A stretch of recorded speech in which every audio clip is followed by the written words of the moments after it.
এইটা কি শুধু একটা কাঁথা, নাকি শত বছরের স্মৃতি, হাসি আর কান্নার গল্প? মায়ের অপেক্ষা একজন নারীর না বলা অনুভূতি, সব লুকিয়ে আছে একটাই শিল্পে, নাম তার নকশি কাঁথা। নকশি কাঁথা বাংলাদেশে এক অনন্য ঐতিহ্যবাহী হস্তশিল্প। পুরনো শাড়ি, ধুতি কিংবা লুঙ্গি যেগুলো একসময় দৈনন্দিন জীবনের অংশ ছিল, সেগুলোই নতুন জীবন পায় সুই আর সুতোর ছোঁয়ায়। এই শিল্পের জন্ম গ্রামীণ বাংলায়, বিশেষ করে ময়মনসিংহ, রাজশাহী, ফরিদপুর ও যশোর অঞ্চলে।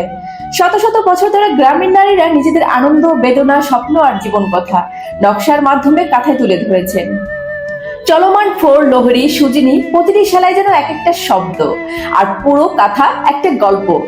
কাঁথার নকশায় দেখা যায় ফুল, লতাপাতা, পাখি, মাছ, মানুষ ও প্রতীকী চিত্র, যা প্রকৃতি, বিশ্বাস ও জীবনের প্রবাহকে প্রকাশ করে।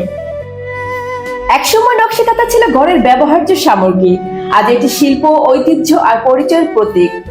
গ্রামীণ নারীদের এই সৃজনশীলতা আজ পৌঁছে গেছে প্রদর্শনী আর আন্তর্জাতিক বাজারে।